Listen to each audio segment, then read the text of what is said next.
Hello, Davey. Good evening, Peter. Look at this rare thing in Shetland tonight. Sun beaming through the window. Usually I'm going on with wind and rain. Ladies and gentlemen, if you have a spare fiver, send it to Peter so you can buy some curtains. I'm going to have to do something about this. This is serious. Anyway, it makes a change from the howling gales and the wind and the rain and all that. Ladies and gentlemen, welcome to Tartan Tunes this fine Sunday evening. We are looking forward to a great show. We're going to have a great bit of fun and a great bit of crack with the one and only Mr. Martin Hadden coming on later on. Yes, Martin was in Silly Wizard, the bass player with Silly Wizard for many years, and then started his tapes and CD business, and we'll go into that. We'll go into all that later on, and he'll describe it properly. This is a different business to the one that's down the bars. So this is a legitimate business, not just making copies of Rihanna's new CD. No, it's not that. No, it's real. It's real. No, there is paperwork. There is a paperwork trail to this business. Anyway, brilliant. Thanks very much for so many people down the it already. It's fantastic. Yes. Remember, keep sharing about, hit that share button for us and let us know where you are in the world. It is always fantastic to know where you are. Very much so. Well, Les says he's getting out of a flu bug, so excuse his typing. Oh, don't even get me started. Last Monday, I ended up with food poisoning. Oh? Yeah, it was what did fun. you eat? I think it was raw bacon, I'm honest. Oh, no. Yeah. That's after not on purpose. That's after talking about all the donuts with Tim Eady last week. That's it. That is it. It just had me going. Do you notice Tim was out? Tim never once mentioned last week in the show that he was going to Switzerland in the middle of the week. I mean, most people would go, "Oh, by the way, I'm going to Switzerland this week," but no, he happened to forget about that. That was I've got a gig in Switzerland on Wednesday. Oh, do you? Tim, great. But apparently, once he got a guitar, it went very well. So that's always good. Right. This Peril in New York joining us, and Ronnie Kimmel is waiting on Mamie Hadden and leaving Fife. There we go. So there we go. It's all good. So what have you been up to? What have you been up to? Well, as some of you know, that it's the start of the pipe band season. Yesterday was the first competition of the 2023 season, and we were in Dunbar competing. Yeah, a little bit. And you're looking remarkably fresh, actually. Yes, I am. I took the chance to not touch that devil that is alcohol. Okay. Mainly because the queue is too bloody long. Do they still see that thing they work with at Highland Games now when you go and you have to go and buy tokens or something? And then you have to what's that all about? We had a choice yesterday because it was at the sports centre. They had it on the rugby pitches. So Belhaven were there with their horse trailer, and they were giving samples and selling one of their stouts and one of their, I think it was probably the Belhaven Best or whatever, because they're rebranding apparently. The whole thing's getting rebranded. So your 70-80 stout, they're just renaming them all. Anyway, and then they had the actual bar in the sports centre. Why are they rebranding something like that when it's so well known? Yeah, but it's like, well, can I get a pint of 80, a pint of 70, a pint of heavy? They're rebrand. They're trying to be hip and trendy. But so that was busy because the sun came out in the afternoon, hence the colour to my usually pale skin. Yeah, your Dundonian whiteness. Pale Dundonian, yeah. Is the well up here we're that kind of light blue colour as Billy Connolly would say. I'm over an ash grey to be fair, usually, especially when I'm not well. So how did you get on anyway at the band competition yesterday? So we did not too bad in grade 3. We came 4th out of 8 bands. That's good. And in grade 2 we came 5th out of 8 bands. So I don't know. So did you get some silver to bring home with you then? No, we got a check for grade 3. Sorry, grade the 4th place. Yeah, nice check to checks are all right. Offset the cost of a bus and hiring a venue. Well, yeah, that's the next thing is looking at that. So what did I do this weekend? I was down in Lerwick last night playing at a wedding. That's the kind of wedding season started for me now. So, well, funny you mentioned Lerwick. Found out yesterday one of our pipers, his brother is a police officer in Lerwick, on the mainland. All right. Okay. Yeah. So he also plays the pipes. All right. Well, there's quite a lot of lads come up here and do a wee bit of time, as it were. Constable Phillips. All right, I shall check that out. He won't be difficult to find. Yeah. Anyway, brilliant stuff. So it's been a really good week, folks. Glad you all enjoyed last week. I've had a lot of comments about Tim Eady and how much you enjoyed him. He was great. And as I say, he never mentioned he was going to Switzerland and lost his guitar or something like that. Well, he didn't lose it. No, he didn't lose it, but somebody bailed him out. But I'm sure Tim could nearly play an old bucket with strings on it if he had to. Kind of thing. Don't, because he'll just try. Maybe he'll try something like that. Anyway, tell us, who have we got as a guest tonight, Davey? No idea. Don't know. I've never met this man all my life. No idea who he is? No idea. I know his brother, but I don't know him. Oh, right. Introduce his brother then. Introduce his brother then, and we'll take it from there. Just you carry on. You know this man rather well. I see that name's just turned up that Martin warned us about earlier on. Oh dear, here we go. Right, ladies and gentlemen, without further ado, let's bring on from Burnham CD, the one and the only Mr. Martin Hadden. I am Martin. How are you doing? I'm grand, how are you? We're well. We're just watching these comments coming in and being careful with them. All right, keep your eye on them, Davey. Your Rihanna CD's in the post, by the way. Thank you much. We'll speak about that later on. Though. Are you noticing things like CDs changing and things like that a wee bit? You've kept up with the times all the time, right through this whole thing. So. Oh, it's murder. We have to try and keep up with it. Aye. 'Cause, I mean, when I started the Burnham business, it was cassettes, of course. As you'll remember, Peter, we did a few years. Yeah.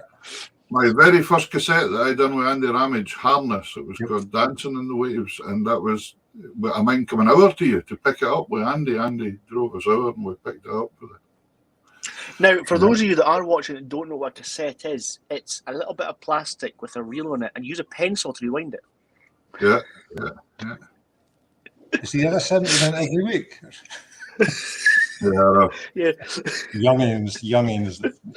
And then you used to you could repair them with wee bits of plastic and things like that.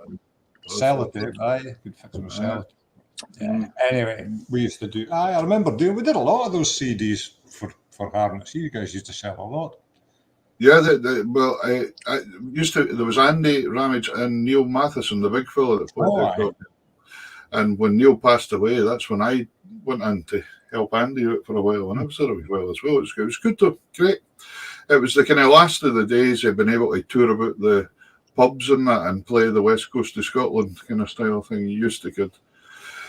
At the beginning of the summer, you phoned up all the places and got Tuesday, Wednesday, Thursdays, everything. You just make wee tours and go away for 3 weeks at a time. It was great. It's good.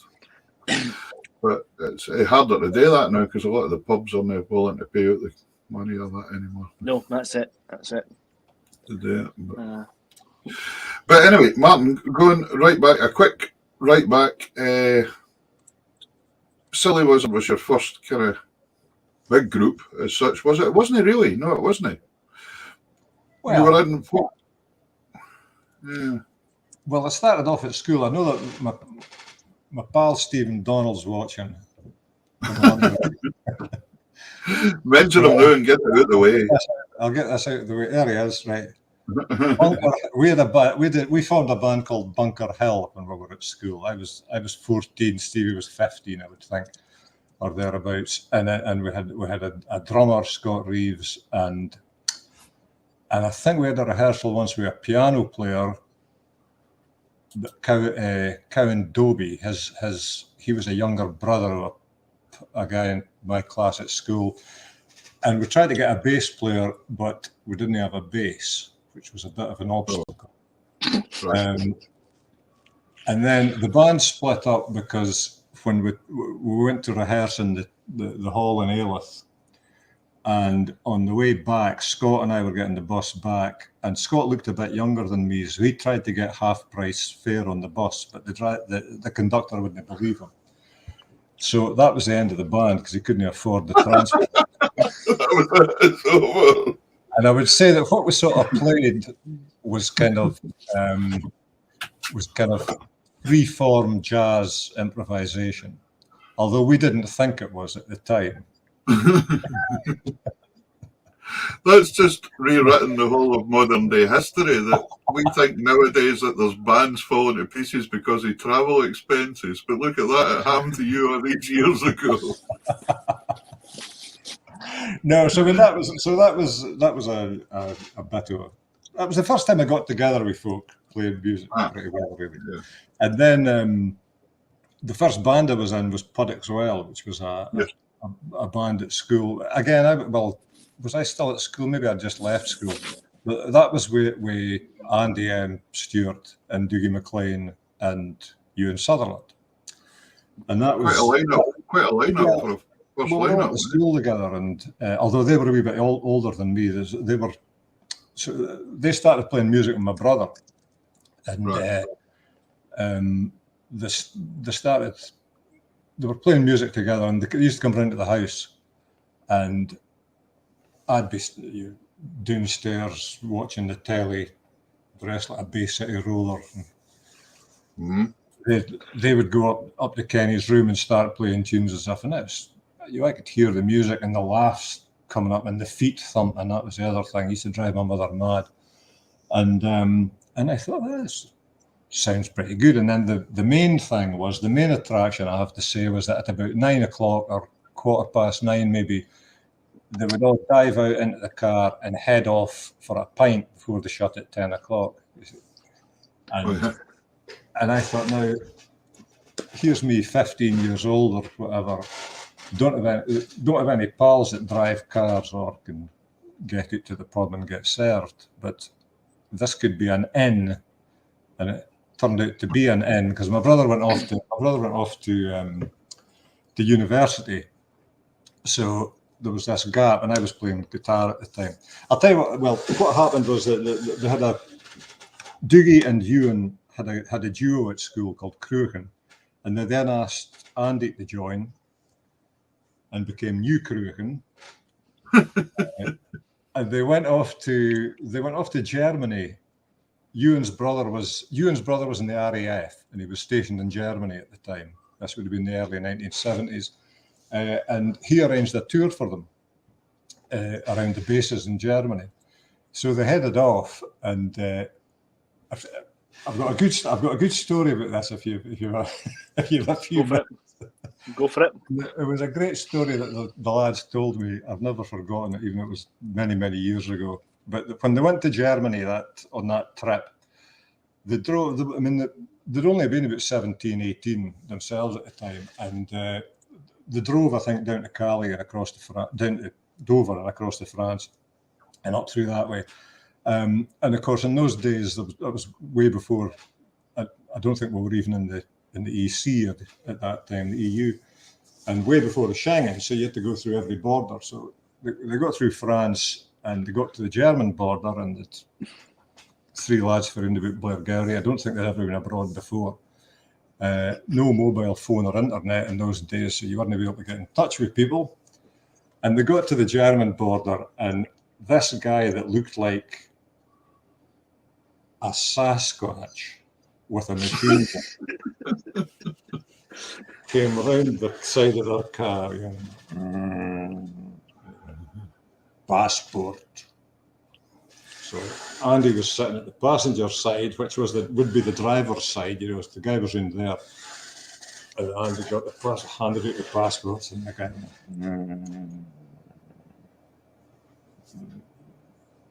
And he looks down and he goes, "You are English?" And he goes, No, we're Scottish. Scottish. And he looked at him again, and he looked at the passports, and then he handed the passports back in the window to Andy. And he went, "You can go down the tune, the new."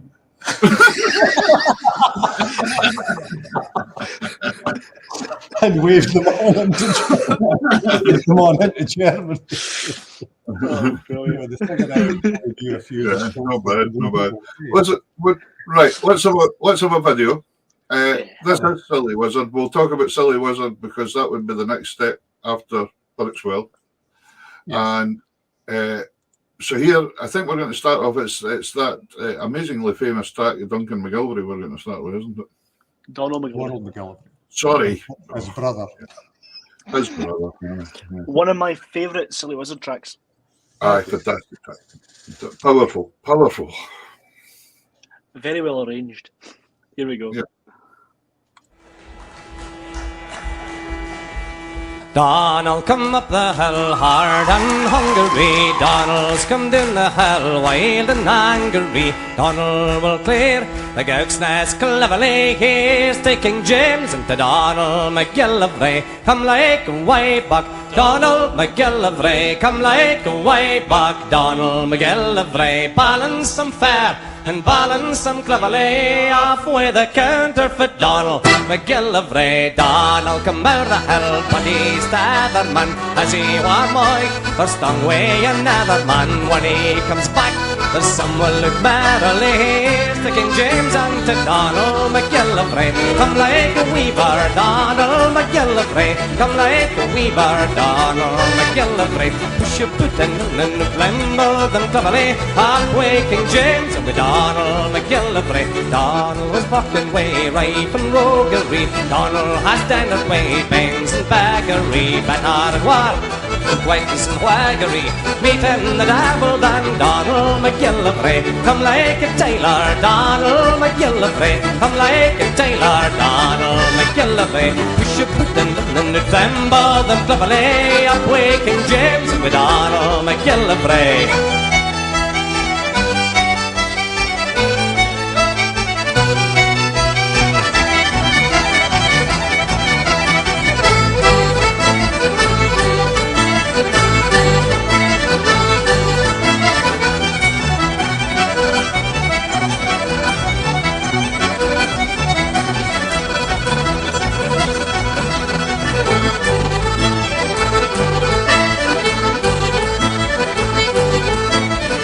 The gallant that brooks nae tangled this wiggin and priggin and on you fangled this nae man be game. He when he be pocketman, he will hate just the sort that he'll take it man. Come like a cobbler, Donald McGillivray. Come like a cobbler, Donald McGillivray. Beat them and bar them and lingle them cleverly up King James with Donald McGillivray. Donald was muppet way, birds and mockery. Donald was blended way, bloods of property. Arrows run high when Mackins with Nathan and Lord Howard. Donald he's lighting the fretting man. Come like the devil, Donald McGillivray. Come like the devil, Donald McGillivray. Scalp them and scat them, if brave say unbrotherly. Up King James and with Donald McGillivray.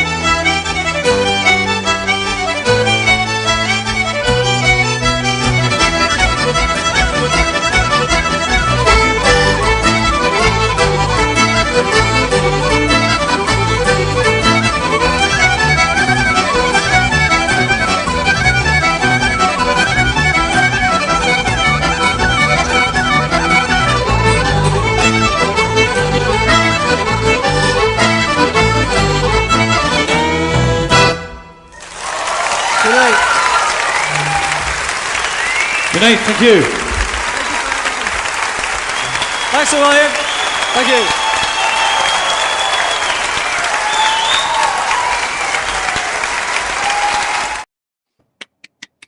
Superb. Superb. Brilliant. So, Silly Wizard came along. You weren't in the original Silly Wizard. No. But, and then did you say to me Phil joined and then you joined? Phil joined just very slightly before me, just a couple of weeks or so before me, in fact. So it was Right. at the same time. The band had been a six-piece. They'd gone through various sort of personnel changes, but they'd become a six-piece when they did their first album. Right. And Freeland Barber was playing accordion with the band, and the bass player called Ali Donaldson. Right. And Freeland left. Freeland had trouble with the stage lights. He's got sensitive eyesight, Freeland, and stage lights were causing a lot of trouble. They'd done a couple of runs of shows at the Everyman Theatre in Liverpool, and the lighting and stuff there in particular. They did this six-week runs of theatre shows, and the lighting was really bothering. So Freeland had left the band because it just really wasn't going to work out. And Ali left to join the Rosillos, who were the sort of punk band in Edinburgh at the time, very successful punk band, of course. So Phil had joined, and then they were looking for a bass player, and Andy sort of talked the rest of the guys into giving me a go. And I think a few people had auditioned, and it came down to me and a fellow from Edinburgh who was a great bass player, much better than me, to be honest. But he hadn't been a pal of Andy's for years. Well, good. Germany. So I got the job. I mean, I got on very well with the guys, which is and that was an important thing as well, and it turned out to be just as important as the sort of musicality of it, because we got on great as a bunch of folk. And then, but am I right in saying, I mean, you were really the kind of trailblazers, like so the Tannehill Weavers, Battlefield Band, and yourselves. You were the guys that were going to the States and touring, really, and and hitting the stages there big time for the first of the tours. I think that was. I mean, we were the first of the bands. There was those three, and there was Ossian as well, of course. Oh yes, Yes. At the time, and we were the first one to get to the USA. I think the Tannies made it to Canada ahead of us, but we were the first ones to make it to the USA. We went in 1979 to play at Philadelphia Festival, right. and it was just like, I mean, basically we flew to America to play for 25 minutes, and at the Philadelphia Festival, which was a big outdoor festival, and we did some other gigs while we were there. The person who took us over got us 3 or 4 filler gigs around Philadelphia and up in New York, Greenwich Village and that. And we went to Bermuda for a week. Right.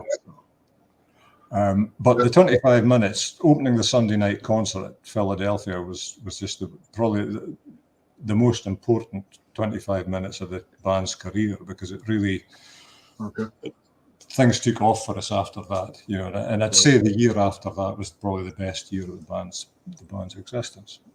Yeah. So at that point in time, you were touring the States, you were touring Europe as well, though, were you? You were all over the place, were you? Aye. Yeah. It was So great. it really It was was amazing. living out a suitcase time, was it?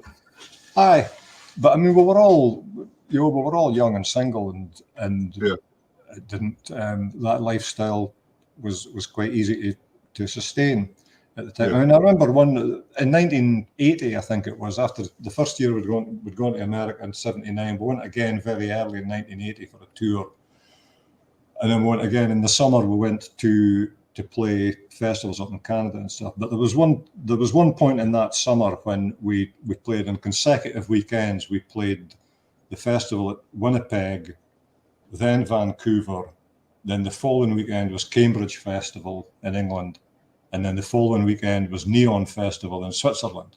And these were all big outdoor, anywhere between 12 and 30,000 people festivals. And then the following weekend, or the following midweek or something, we played our first concert. The first time we played at the Playhouse in Edinburgh during the Edinburgh Festival, during the Fringe.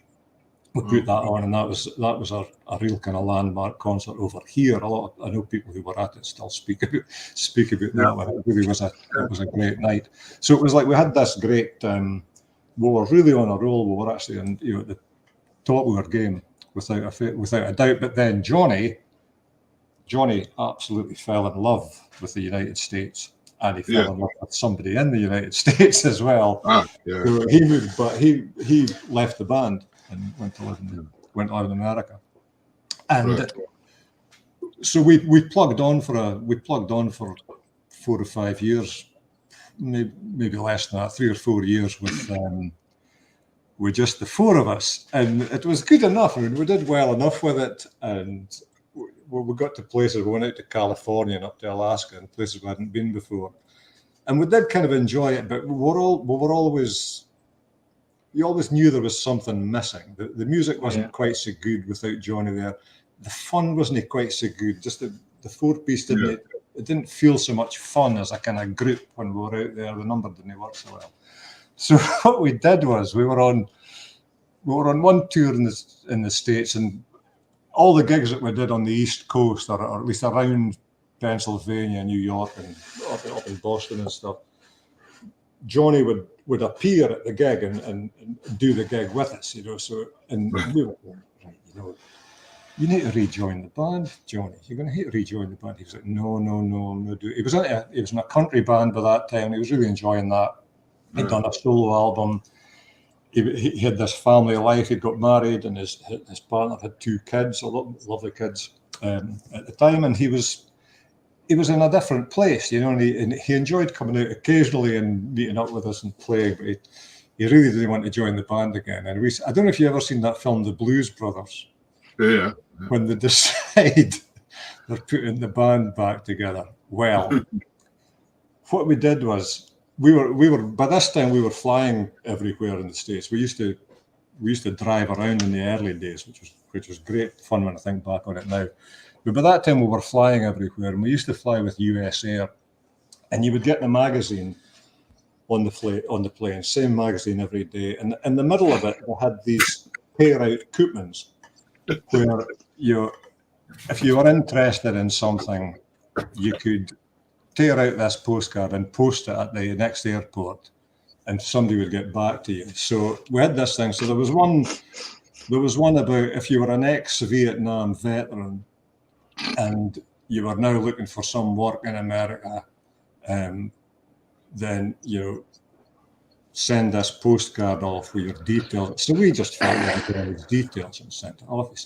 So he would get a phone call from the army saying, we believe you're looking for some assistance. And you think, no, I don't. In fact, it was his wife that got the phone calls. No, I don't think so. No. She said, well, ma'am, your husband sent this card to us. And she says, look, my husband's not even an American citizen. He couldn't. And she said, well, could he have fought in Vietnam without you knowing? And she said, no, I don't think so. We did things like this, and we sent him things like all these various things, and he knew it was us that was doing it. And he phoned up and told us to stop it. We said, no, we're putting the band back there. So the one that finally got him, the straw that finally got him, was when they got a phone call one day, and it said, the guy said, right, he said, we're calling from the Washington State Environmental Agency. Said, all right. And we've received your request, and we're just calling to see, what sort of acreage you have at your land there in Pennsylvania. Johnny said, acreage? He says, well, the garden's about an acre, maybe an acre and a quarter or something. And he said, but an acre and a quarter, sir? He said, how are you gonna look after 250,000 elk? And Johnny was like, what are you talking about? And he said, all right, okay. So we'd filled in this thing where at some point the Americans there weren't enough elk in Washington, so they'd put some in there. And the elk had loved it and bred, and they had surplus elk all over the northwest of America, and they were trying to find places to take them. So we volunteered Johnny for 250,000. And that was the point where he then phoned up and he said, okay, stop it, I'll do it. And we got him back in the band. So from then on, whenever we toured in North America, Johnny toured with us, and it was a lot more fun. So did you start off with Stand By Your Man, or did you go straight into the theme Rawhide? Yeah, no, I was trying to took me a second there. What was it again? I think when we mentioned earlier on there, Andy Ramage, when I played with Harness, and you done our first cassette for us, and I remember Andy, it was either Andy or Titch Freer telling me, because they were in Bitter Withy, the group, of course, yes, when they were young, and I remember them saying when they were very youngsters about kicking the ball into the grumpy old man's bit, and they wouldn't get it back. And one of the things they used to do was get the Reader's Digest and fill his details in for the free trials of everything, Right. The old guy would come out and there was a mattress sitting at his door, to return within 20 days or something like that. It's brilliant. It was really good. We've got another track, Davey. We do. We've got another fantastic Silly Wizard track, The Land o' the Leal. How did you go about putting all the material together when you did it? In the early days, we sort of did rehearsal. I remember taking a week of rehearsal at the Scottish Storytelling Centre. Well, what it is now, it was Netherbow Theatre then. I remember rehearsing there for a while and rehearsing out at the Alan Ramsey Hotel at Carlops. Oh, yeah. Well. We used to take places like that for a week and put the stuff together. Andy came up with a lot of the songs because Andy was an actual traditional singer. He learned a lot of songs from his parents and family Cayleys and stuff. And then as things developed, and Andy started writing his own songs, and we started bringing those in. Phil started writing his own tunes, and so we just sort of we put. I mean, we got into that. I have to say that we got into a bit of a rut after Johnny left, and we never really put so much stuff together. Although I suppose songs like "The Queen of Argyll," which was one that was a very popular song that Andy wrote, and a lot of people have recorded. That was one that we put together after Johnny had left. But we kind of got into a rut, and we weren't as creative as we could have been for a couple of years. We were only coming up with new stuff, and it was, we had a couple of fairly barren years, but we had enough stuff that we could pull on to draw on to keep the thing going. So Land of the Leal is a great example, because that was on the band's very first album before I had joined, and on one of the later tours, we thought it might be nice to resurrect that one and do a slightly different arrangement, which when Phil played the piano on it, which hadn't been on the original. And it's a beautiful song, of course, and lovely tune. So we used to do that, and it used to be very, very popular. And it also had this, I don't know if you're going to play it or not, but it had this hilarious introduction that Johnny and I was just going to, it's there. I've just left it. Between them. It was as funny for us as it was for the audience, because we had no idea what they were going to say next, but it is worth seeing. Yeah, here it is. Here's the very one.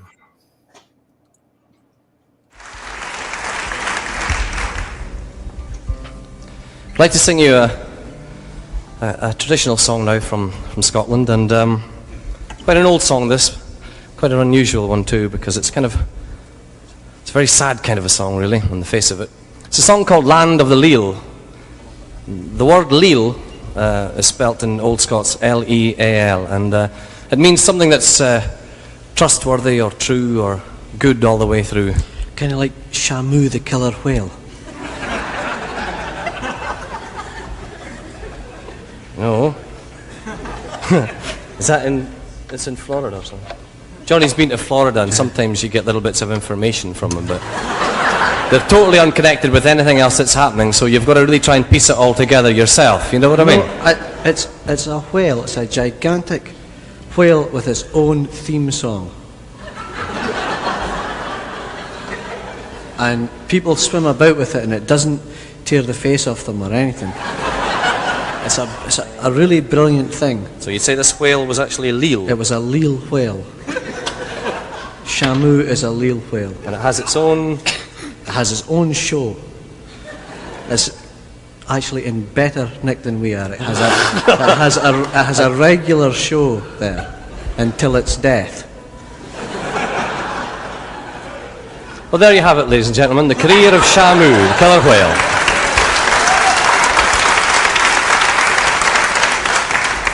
Never mind, Johnny. One day you'll have your own theme song, I'm sure, as well. Your own sort of land, that you can... A cholesterol world.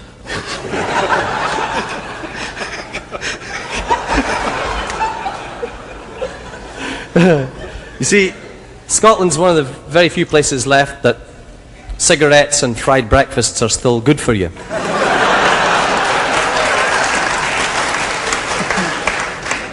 It's a very hard place to leave, you know what I mean? Anyway, we'll try and get back, but thanks for telling us about Shamu, the killer whale. See, to let you understand a wee bit more about Johnny is, the only way I can really sort of describe him is, do you know when, have you ever been on the phone or something and you've got your feet up on your desk in front of you and you're rocking back and forward in a chair and you're kind of engrossed in what you're saying or something, and you don't notice that you've just moved that little bit too far back, and you know that horrifying instant when you don't know if you're going to plunge backwards to your death or if you're going to land back on the desk and be able to continue the conversation okay without the person on the other end thinking that you're a maniac? You know that horrifying instant where your life's just... Ooh. That's how Johnny feels all the time.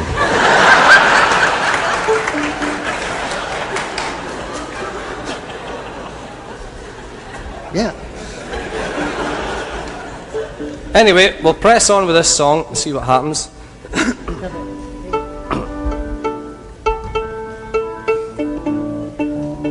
The song is actually about it's about a man who knows he's not long for this world, and he's saying his final farewell to his wife Jean.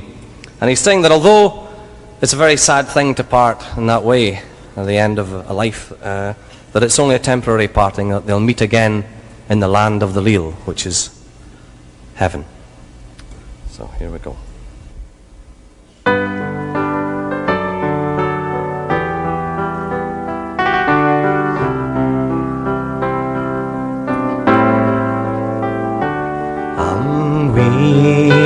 And watching like snorries and fodging, I'm weir and wa to the land o' the mill. There's nae sorrow there, Jean. There's neither cold nor carging. The day is aye fair in the land o' the leal. Ye aye will leal true, Jean. Your task is ended now, Jean, and I'll welcome you to the land o' the leal. Our bonny bairns there, Jean, she was baith gay and fair, Jean, and though we grudged her sair to the land o' the leal.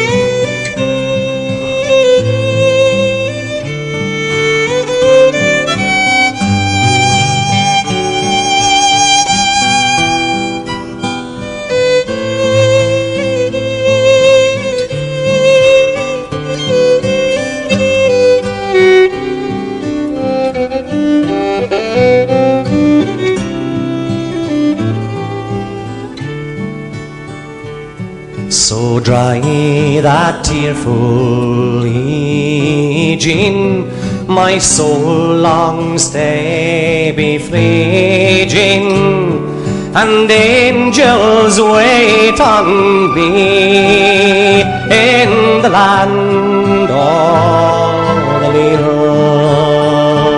So fare thee well, my Jean, this world's care is vain, Jean. We'll meet and I be fain in the land of the leal. And we're watching like snorries and fodging. We're to the land of the leal. There's nae sorrow there, Jean. There's neither cold nor care, Jean. The day is aye fair in the land of the leal.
Aye, lovely.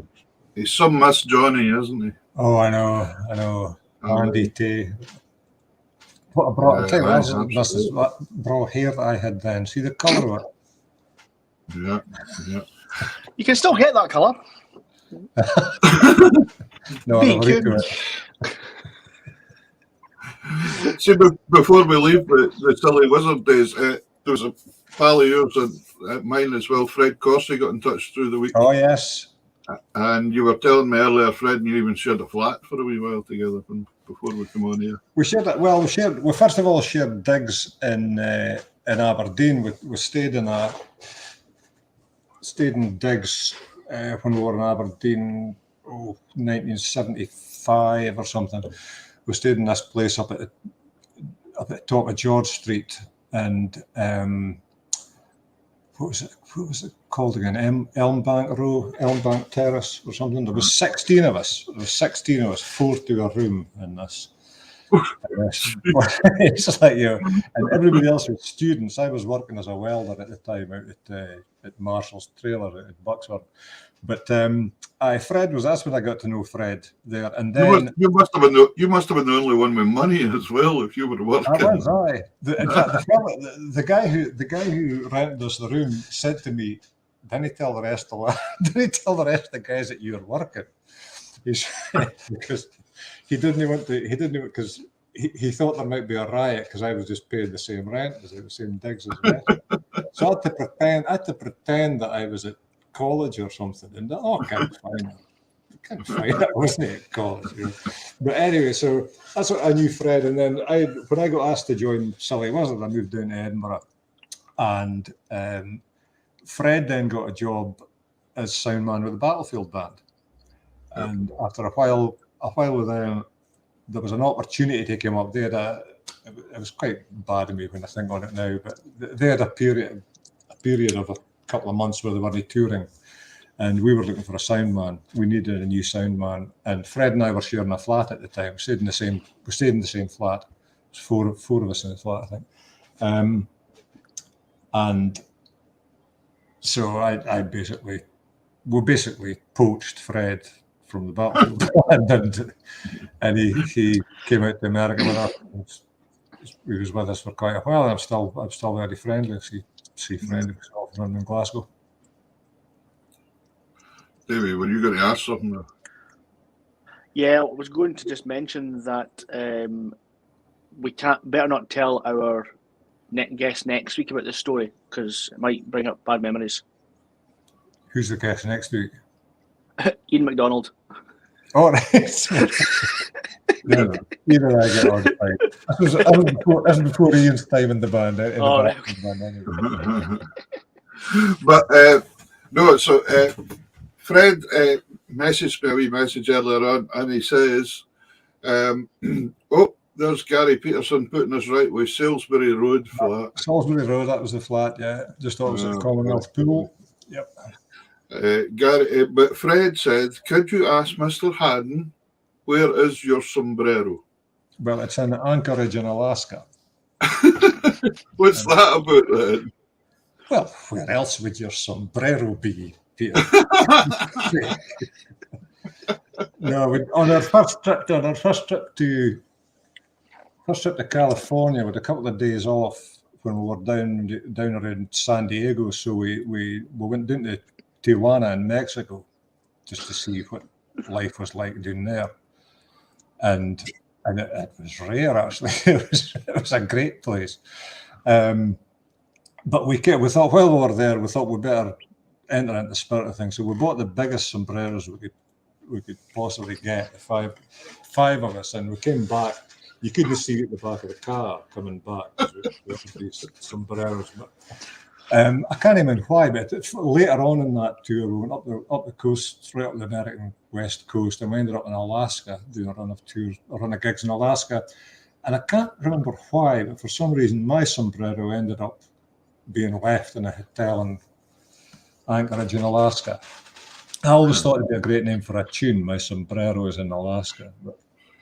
Yes.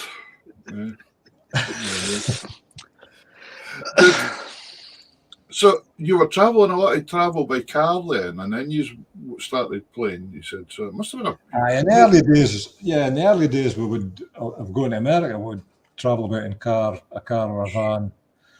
I think the second tour, that tour we did when we went to played Winnipeg and Vancouver festivals. We actually drove from New York to Winnipeg, like gigging the whole way. And it was, when I think back on it now, it was a fantastic experience. It was the road trip and all the road trips, you know.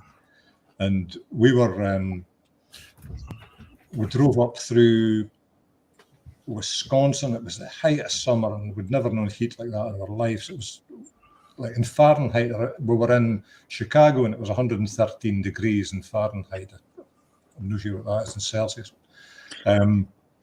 But we drove on up. We were driving up to Winnipeg, and I think we were maybe driving to Minneapolis to do a gig or something. But on the way, the point of it was, on the way, we were with a day off or with a day spare. We came around a bend in the road and we saw some water slides. Kids fleeing doing these things in water slides, and we were like, "Oh right, yes." Next, there's a place called Wisconsin Dells, and it's a sort of a mini Disneyland kind of place. It was just a pleasure park place. So we stopped and went to the water slides for about 3 hours or something. And I was like, well, we better get something to eat while we're here. And it turned out it was like a mock Wild West town. So there was like a saloon with the doors that were pushed open and dancing waitresses and stuff like that. And I said, well, it'd be rude not to have a beer while we're here as well. And we ended up staying, I think it was 3 days or something, we ended up staying in the place. So, you know, the program is always subject to change without notice. So it was great fun. You could do things like that, and it was good as well, sort of, because otherwise we got into this routine of just the airport, the hotel, the gig, the airport, the hotel, the gig. Whereas in the earlier days, driving out, you got to meet people and you got to see places a lot better. And how did you find was the Scottish music greatly received at that point in time when you went places? Yeah. Or was it new to people, or was it a lot of it was new to the people we were playing to, because in those first couple of tours we were doing a lot of university gigs, and we were surprised and delighted at the time at how broad-minded, how open-minded young Americans were about music, you know, and because I suppose it's such a multicultural place and always has been for the last couple of 100 years at least. They were interested in stuff if it came from a different culture. They wanted to hear it. So we got playing around these university gigs and some festivals and stuff. And we used to go out and basically had our own audience when we on the tour, and that's why it ended up. It became impractical to do the tours by road. We had to fly, just because the distances between each of the gigs was too great. And we would do it. So we were doing. I posted a thing on Facebook somebody sent me recently. It was a month's program from a club in Washington DC, and it was like we were on one night, and then the blues guitarist Buddy Guy was on the next night. Martha Reeves and the Vandellas were on about 3 nights after that, and Richard and Linda Thompson, and I can't even remember all the other folk who were on it. But that was the sort of, we were playing places that were just the right size for us. It didn't matter like a folk venue or a Scottish music venue. It was just venue. It was just a venue that would be us one night. We did one tour when the Stranglers were on tour at the same time, and they were in the same venues as us, which caused a real problem once or twice, because they always insisted on only having white light. They dressed all in black and they had only white light. So a couple of times we turned up at these clubs we were playing at, and the lighting technician guys were cursing because they had to go up the day before and knock all the gels out of every light above the stage. And sometimes these were quite complicated lighting rigs. Right. And, you know, the lighting engineer knew on his desk, right, if I hit that fader, it's going to be the red light. He didn't necessarily know which one up there is the actual red light. And when you took all the gels out of them, they then did this sort of trial and error thing of to find out which one was fixed back in, and they were cursing the Stranglers from the night before. But then we were playing at a club in Chicago. I remember stages in Chicago, and the lighting guy was in a bad mood. He was being a bit short with us or something, and then we were saying, like, come on, we need to get things going. We need to get a sound check happening. And he said, well, you know, you can't blame us. It's your countrymen. And he got a worse mouthful from us than he got from Stranglers for hinting that we might have been English. But there you go. Right. The next bit of music we're going to hear is a piece of music you've picked, and it's Blue Rose Code. Right. Now, I think we'll have a wee listen, and then we can speak to about this, because there's some bit you were going to mention about Blue Rose Code. I think you saw them last night, didn't you? So let's have this track with Blue Rose Code. That's pretty cool. When I wake in the morning now, but I try to be thankful. You know that I almost died. Did you know that I almost died? From a fire that's in my blood. Now I just long to be peaceful. 'Cause I've been burning up endlessly every night. I've been burning up endlessly, and I'll never be cool. Well, I'll never be good looking. I'll never be rich, I know. Well, Lord, I am grateful.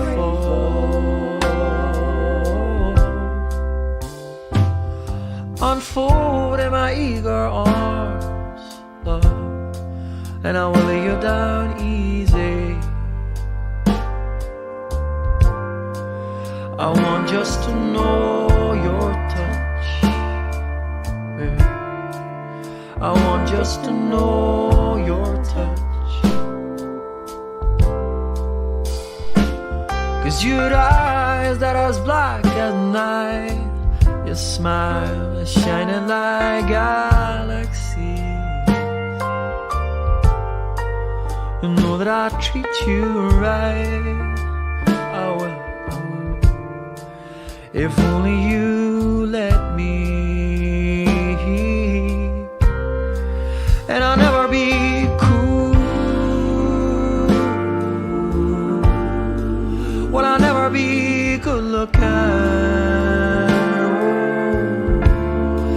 And I'll never be rich, I know. But Lord, I am grateful. Lord, I am grateful. Lord, I am grateful. Lord, I am grateful. Lord, I am grateful. And I'll never be cool. Well, I'll never be good looking. And I'll never be rich, I know. But Lord, I am grateful. And I'll never be cool. Well, I will never be good looking. And I will never be rich, I know. I know, I know, I know. But Lord, I am grateful. Hey, Lord, I am grateful. Lord, I am grateful.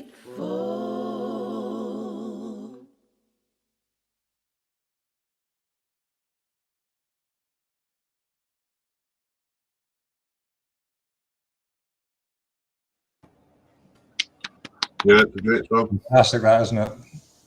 It's massive, very powerful. I'd love to have heard. So I'd love to have heard Ray Charles singing that. Mm. Yeah. So you saw these guys last night?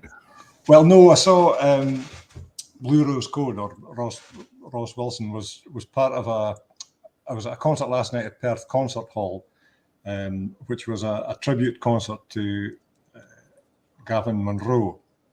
Gavin was a great lad, as somebody I knew very well, and I worked with quite a bit, making CDs and DVDs and that over the years. He played in a few bands from around Perth, Southpaw and the Red Pine Timber Company and others. And he played sort of Americana, country rock, Americana type stuff. And he was a very, very popular guy.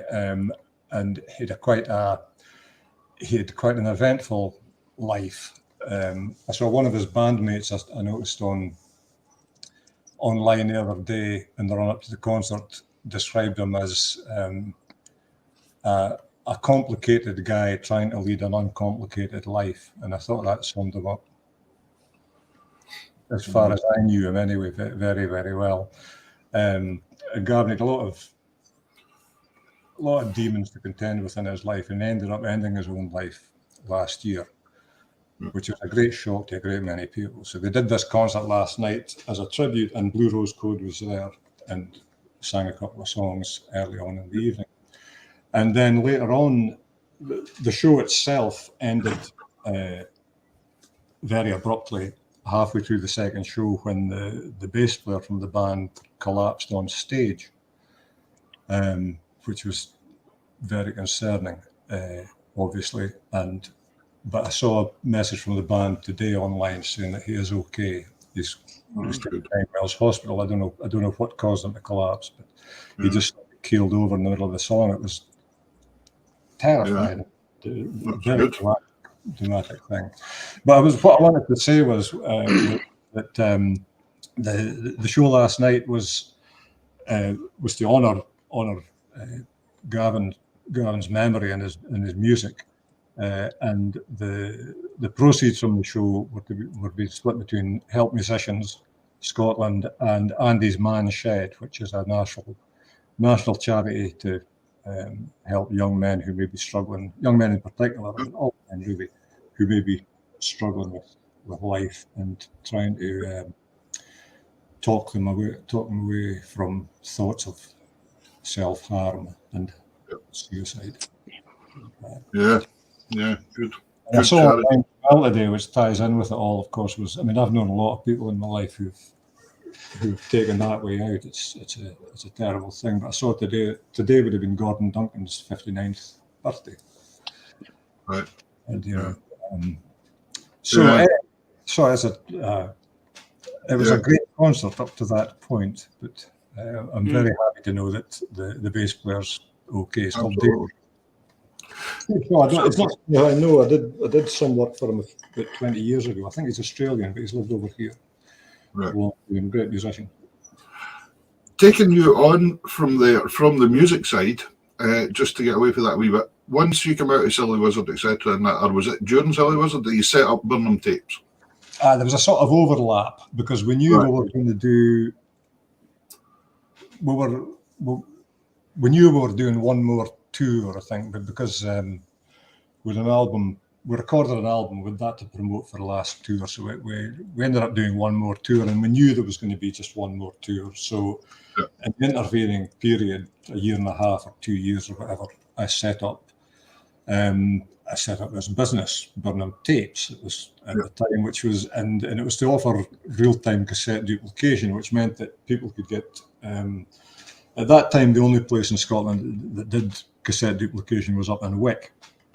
It was up in Wick, which was a great company for many, many years. But the minimum they would do was 1,000. And a lot of people didn't need that many.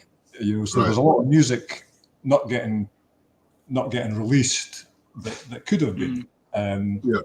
So I set up this facility where people could do shorter runs, 50, a couple of hundred. 500, even 1,000 if they wanted, or something. No one else in Scotland doing it. So and I already had a lot of contacts because I'd been in the music scene for quite a few years by that time. Yeah. So we just moved on from there. We did the cassettes, and then we started doing video duplication, and then as things moved on, CDs, DVDs, and now I think it's important to point out to all our listeners and viewers that your company has been incredibly progressive. You've kept up with the times, and you've went with it. And that's probably why you're still here and surviving, because there wouldn't be a huge demand just for somebody making tapes nowadays. No, a lot. No. Although I've still got about 40 cassette decks in the basement here. Is that right? They'll be worth money again someday, don't worry. Well, actually, just a couple of years after we stripped the cassette decks down, I went on. I thought, they're just taking up space down there. I'd be as well trying to get rid of them. And I went on eBay and I found somebody was selling the exact same model as the ones that we had. We had 60 of them. And the highest bid on it was 60 pence. Oh, no. But that was about maybe 15 years ago. I haven't looked maybe I have to just hold on to them a wee bit. A wee bit trendy again now. We do all that, and we do stuff like we do streaming and downloads for people. We'll arrange all that, and we do bits of media promotion, vinyl pressing now as well. Yeah, because I was going to say to you, I mean, my last album, you got it all pressed for me, etc. Yes. But you also offer the service that you promote the artists as well, don't you? That you're working with. Yeah. You offer a package there. Aye, and we've got all these options, and these all came about because people asked us, because it was people were putting music out independently. They didn't have a record company backing them or a label backing them, or they hadn't been with a label before, or maybe they had been and now they weren't. But for whatever reason, they didn't have that backup available anymore. And people would say to me, right, okay, we've got your 1,000 CDs or whatever now. Can you tell us what to do with them? And how do we get them on the radio? How do we get them for sale into shops at that time? And now it's online as well. And that's so just every time somebody asked me that, I would look into it and work out how to do it and find out how to do it and then offer that as a service. So basically, I going back to our time with Silly Wizard, I mean, during my time with Silly Wizard, we were signed to 5 different record labels between here and the USA. And there's only one of them I would give a spit for now, to be honest. That most of them were hopeless for us. And, so it's important to me that people who want to release their music independently get as much chance as they can for it to be heard. And that's what I'd like. That's what I really want to do. That's my sort of my mission statement, or whatever you want to call it. I think people should. You're maybe never going to have the same chance as somebody's backed by a big label, but you should have a chance. Yeah. Have the chance as far as possible. Because if somebody's listening to a record on, if somebody's listening to Ian Anderson's show or something on a Monday night or tonight. You can have your music on. He could be playing James Taylor or Ed Sheeran or something like that. But other people could get their music in there as well, and the people who are listening to it aren't. You're on a level footing then, up to a point. And I think it's important just that folks should get the same sort of opportunity. So that's what we were trying to do with it. We offer a lot of the services that a record label would offer, but we do it in a way where the artist maintains the independence and maintains the ownership of their music. Yes. We're not saying sign here and that's it for the rest of your life, because early Silly Wizard albums that I played on are still signed away to a guy who owns a garage in Birmingham. Super. He couldn't tell you a jig for Strathspey, and he owns these classic music. Scottish music albums, and there's nothing we can do about it because we were young and foolish and sang stuff off. So I think it's important for artists and young artists just to know that not to be conned and to maintain hold on to the rights for your stuff and just very good point. I help folk out with that. So, ladies and gentlemen out there, if you ever want some advice, there you go. Mind what we always say, you don't need a pen and paper. This is all recorded and you can watch it back as many times as you want. Burnham CD, jump on, and Martin and the team will help you out, I'm sure, with whatever your needs may be. Absolutely. Which is fantastic. What's our Norway track? What will we have this time? What about Gria? This is one of your tracks. What attracts you to this one? It's a lovely song. It's I was asked to put together for a few years in a row. Creative Scotland hired us and engaged me as a sort of project manager for this sampler albums, which they would put together to take out to music fairs, Womex in particular, and the North Atlantic Trade Fair and North American one. And stuff, Midem and places, and it would be a sampler CD of Scottish music, a double album usually, and they would get me to contact all the artists and get the tracks, which is how I first got to be in touch with Blue Rose Code, because he had that song on one of the albums, and this one it was Brian O'Hara, the Irish singer who lives in Scotland now. Brian asked me, was working for Creative Scotland at the time as the Gaelic officer, and he asked me to put an album together of Gaelic music, and he suggested the artists and some of the tracks, and he suggested this one, and straight away I just went, oh wow, so we put this 18-track sampler together, and this was the opening track because it just caught my attention so much. And on that side as well, Davey and I were speaking just quite earlier about the Trad Awards and your sponsorship there. We've sponsored the album of the year at the Trad Awards since it began. I think us and Green Tracks are the only folks still there from the originals. So from the original year. So that's another. It's just another thing. I really would like to support what Simon's doing, because Simon Toomere, who runs the Trad Awards, just because that was it was this. He's got the same kind of ideas as me. He feels that Scottish music should be put onto this an equal footing with other types of music. So he created the Trad Awards, which is the most fantastic thing, I think, and it's so glitzy and glamorous and big and upmarket, and it gets the music out to a much bigger audience. And I think a lot of people misunderstand the awards. A lot of artists get quite competitive about winning the awards or not, and it's nothing to do with that. It's nothing to do with that. It's all about exposure, the whole scene. It's for everybody. I don't mind that. I never won anything anyway, so it's quite nice to be just nominated. Never mind anything else. Absolutely.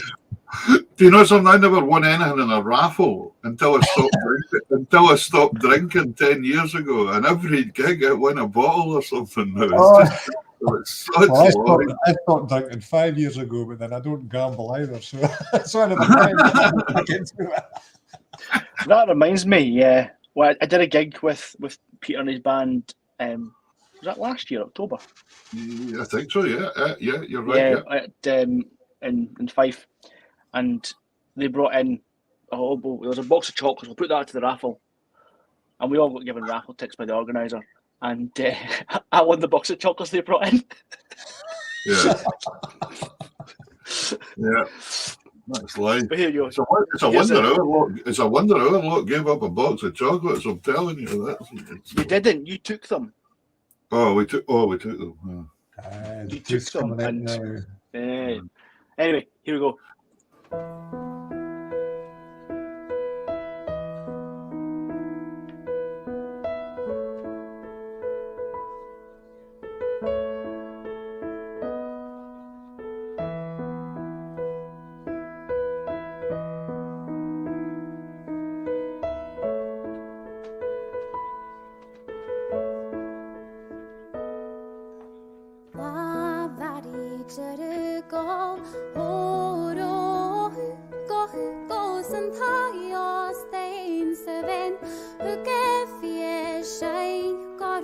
gåsen thai oss det hinse ven Horo hukko richar gun yare viar Hukke vie shain garo richar gun yare viar Horo hukko gusnera niken knife glass Hukke vie shain garo gusnera niken knife glass Horo hukko galaf nunas rugular Hukke vie shain garo galaf nunas rugular Horo hukko galaf nana nakyo as Hukke vie shain garo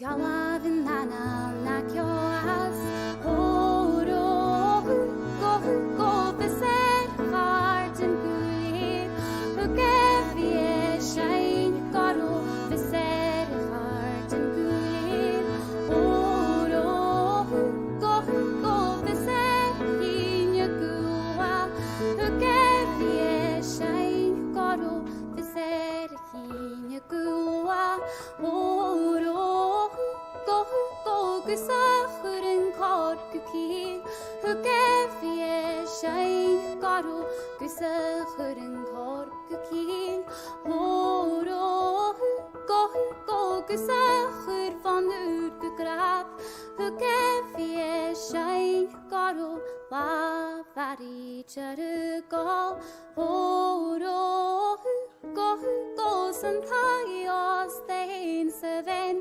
Hukke vie shain garo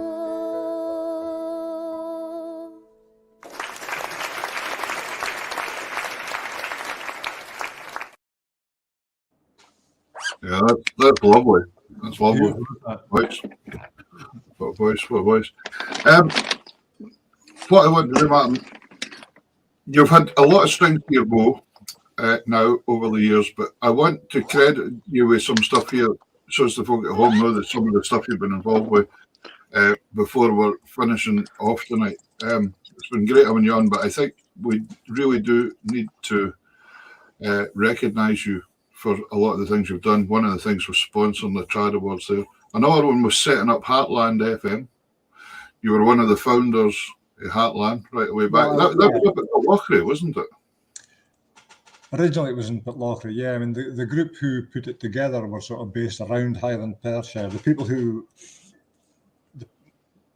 were the main thrusts of it and got me involved were a couple called Brendan Murphy and Sandy Goodyear. Brendan sadly died a few years ago, but Sandy's around, although I haven't seen her for a couple of years or so. But, they really got it going, and I was quite involved in the initial setup of that, and it's still going. Yeah. I don't. Did it used to be near the ice rink somewhere? It was in the old ice rink, yeah. But then the ice rink. I remember going to do an interview there one day or something. I remember at one point in time years ago. Well, it was great fun. It was sort of pioneer days, you know. It was all held together with sellotape and bits of string and stuff. We did a lot of stuff.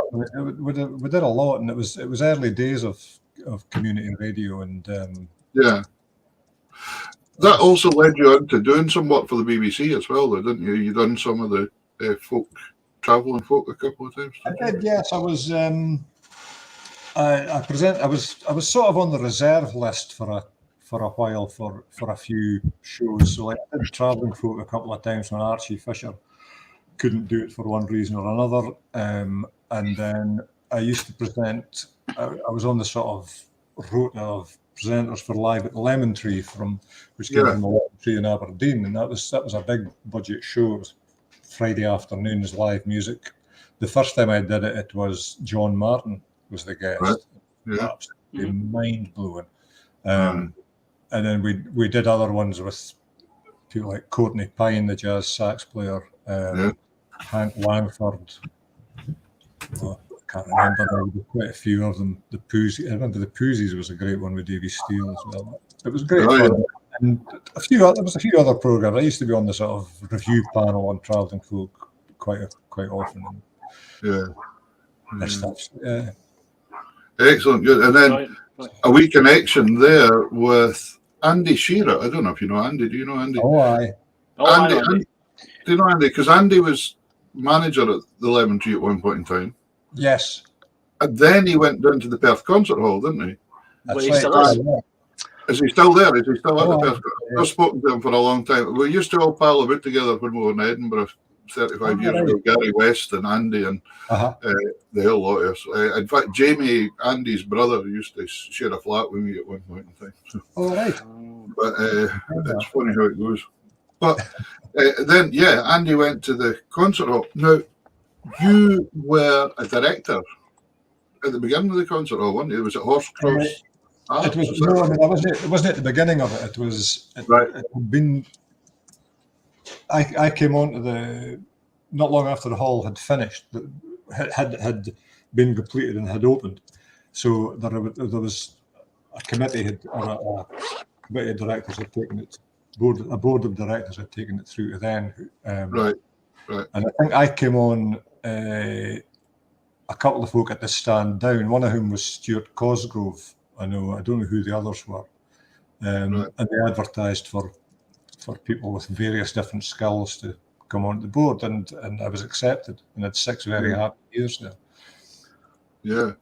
And was that is the Perth Theatre? Is that a different building as well? Perth Theatre is a different building, and that's been refurbished. And Perth Theatre's I can't remember the name of it now, but it's one of only a small number of theatres that were designed by a specific architect whose name escapes me right now. And one of the others in the UK is His Majesty's Theatre in Aberdeen. If you're William Alexander. William Alexander, yeah. It's no what I'm saying. There must be a name for there's some kind of name for the theatre then or something. Right, anyway, but so the idea then, I mean, Perth Theatre was struggling by that time just because the building was in a bit of a mess. But they've done an absolutely fantastic job on it now and built a whole new multi-purpose venue right in the heart of the city there in the same place, and they've sort of maintained the theatre as it was and just built around it. Now, so you go into this very modern building, and then you go through a few doors and stuff, and then you're suddenly into this Victorian style, beautiful big room. Theatre. It's great. So I was on the board of directors through quite a bit of the management of that happening. You are presently on the board of the directors of the Scottish Music Centre. No, I was after Horsecross. I did 6 years at Horsecross, and then you have to stand down after 6 years. Right. I was then asked to join the board of the Scottish Music Centre in Glasgow, which again was a great, hugely enjoyable 6 years. Yeah, so you've been involved with the music scene right through, haven't you? You've been involved. Yeah, and at the moment, I'm a director on the Trad Music Forum. That's what I've mixed up, the Trad Music Forum and the Glasgow. Yeah, the Trad Music Forum. Tell us, what's the Trad Music Forum? Because I wasn't very sure. It's part of TRAX, which is a bigger organisation that includes the Traditional Music Forum, the Scottish Dance Forum, and the Scottish Storytelling. Right. Can't remember their exact name, but then it comes under this overall name of TRAX, and they're based at the Scottish Storytelling Centre on the Royal Mile. Right. And TRAX just recently appointed a new chief executive, as it were, and it's Steve Byrne. Oh yes, Steve. Right. Yeah. And so that's a very exciting appointment because Steve's a very capable and experienced person. Yeah, I'm trying to tie him down. He's that busy. I've been trying to get him on the show some night as well. Oh, right. Well, now would be a good time to get him because he's got a lot of new stuff to talk about. Yeah, exactly. Now the football season's finished and Arbroath have lost it again. So. Because we had a wee song and tune with him at Orkney Festival, was it a couple of years ago or something like that? And it was good. I was lucky enough to have a tune with them when the Tayside Young Fiddlers got their Achievement Award at the Bonner Hall a few years ago. I was playing in the foyer with them. Brilliant night. Yeah, it's good. Yeah, nice. Yeah, we'll get them on. Anyway, listen, Martin, thank you so much for coming on tonight. It's been an absolute pleasure having you on, and nice to see you again. And is it a birthday next week? Is it a big birthday? Is that what's coming up? I have a birthday coming up a week on Tuesday. I'll be 66. So is the family all coming up with a spree? I look in my 20s, Dave. But... I know you do. Aye. But is the family coming up for a spree then?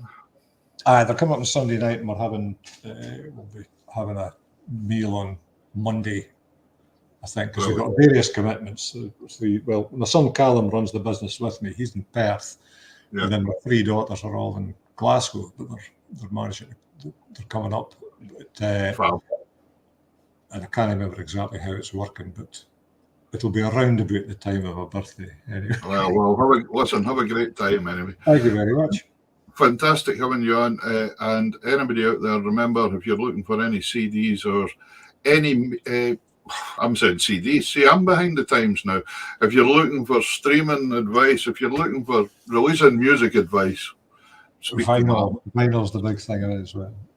Is vinyl back? Vinyl's a bit back again, isn't it? Vinyl's back. Aye. I mean, that's one thing I think. One thing it's sort of gnawing at me just now, and I'll maybe try and do something about is. But I mean, we've been pressing vinyl getting vinyl pressed for about 10 years. We do quite a bit of vinyl, but it's still mostly CDs. But the one thing about vinyl is there's a lot of, there's a certain group of people who that's how they choose to buy their music and listen to their music through vinyl. And I think that within that constituency, as it were, there's not enough choice of Scottish trad and trad-based music, or the independent artists that I'm talking about. They're not. That I was talking about earlier. They're not well enough represented. So I've got a couple of schemes going to be in my head to see if we can do something to try and make a bit of a dent into that. But I don't know. I may be getting an hour old for starting new things. We'll see. No, I'm trying to do that. Once I'll get this new album recorded and get it to you, and we can put it in vinyl. I've never had one of them. I can mind when that was the only choice. So. yeah. No, tape was my first venture dipping the toe in. But anyway, listen, Martin, thanks very much. It's been a pleasure having you on. Pleasure seeing you again.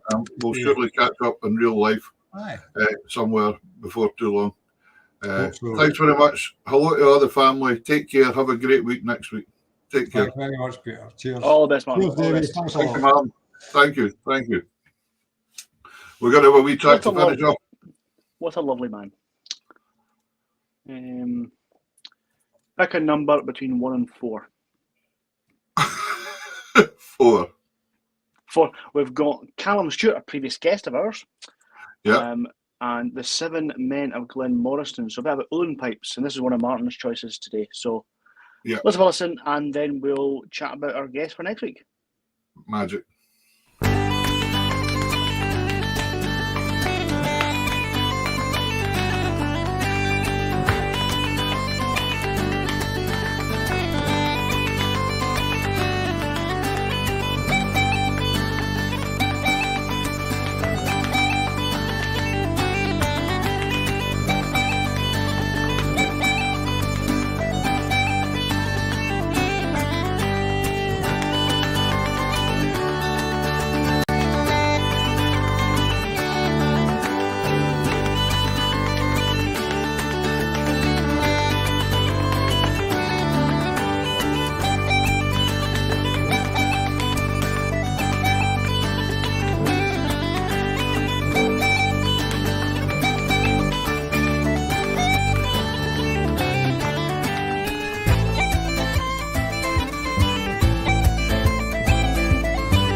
There's something about a driving tune, isn't there?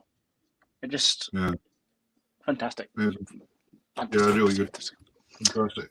I really enjoyed that. I hope I've sent Martin a wee message there and said, please keep in touch. And if there's anything he's wanting to advertise, give us a shout, and we can stick it on our pages and things as well. Because we're going, ladies and gentlemen, we've got a wee announcement to make. We are going to be bringing in a new feature to the show that me and Peter decided this tonight, and we're going to ask our guests to give us one track that's not them, but that's either inspired them or that they love themselves. I think that's a good thing, because I like to hear what people really like themselves, because that worked really well with Martin tonight, because we had 2 or 3 different tracks that weren't actually featured on Martin. So that's, wouldn't actually see. Yeah, exactly. Well, unbeknown to Martin, he's inspired a new idea and a new direction in our show without him even actually being. We didn't even tell him about that. No, we didn't. It's his fault. Excellent. Great. No, I think it's a great way to go. And as I say, with advertising and all that, I agree with that. We need to get that traditional music. We need to get our music into that niche that it's appreciated by everybody as well. Exactly. On a level playing field, as Martin said. That's great. So anyway, brilliant. Next week, who have we got coming on? You tell me. We have Ian McDonald. The Brothers McDonald. Of the Brothers McDonald. Of Ian, the brother to Angus and Alan McDonald, of Piper fame. So I'm really looking forward to it. Great flute player, great piper, played with the Battlefield Band, played with... did Ian play with Ossian? I think he did, actually, yeah. I think he did. So I'm sure he's got a lot of stories. He's now lecturing a bit over and doing tuition over in Benbeck. Solmore as well. Is he in Skye? Is he? He's in Solmore, is he as well? Yeah, well, we'll find out all that next week, but I know he's doing in Benbeck anyway. So I bet there's some stories to tell there as well. So I'm really looking forward to it. And some great music. So, ladies and gentlemen, if you're stuck for something to do next Sunday night, join us. If you can't manage, watch it back. That's what we do it for. Where's the competition next weekend, Davey? It is at Dollar Academy. Ooh, posh. Yeah. So this is the Dundee Perth and Angus branch competition. You'll have to behave yourself at the Dollar Academy. I'm stewarding as well. You're going to have to make sure everybody else behaves then. Yeah. So I think it's only like 50 odd performances, 57 performances. That's very good. 5 Grade 1 bands. Very good. Yeah. That's nice to see. I think that's really nice to see a contest attracting that many. It's a brand new contest. Well, it would have been the date of the British Championships. Yeah. But is it an open thing? I mean, can anybody go? Yeah. Yeah, it's open. Yeah. It's free to enter as well. Seriously? Yep. That's very good. Ladies and gentlemen, if you're stuck for something today next, is that Saturday? That is Saturday, yeah. If you're stuck for something to do, folks, nab up to Dollar Academy and hear the bands. Yeah, it should be a good day. Great day out. Weather permitting. Wedding again, I would have come. Anyway, ladies and gentlemen, thank you very much for putting up with us tonight. Thanks very much to Martin Hadden. And thank you, Davey. I'm glad to see you've got a spring in your step there again. I think that piping's done you a good job yesterday. It's got you. Yeah, we'll see. Right, see you after. Take care, folks. Good night.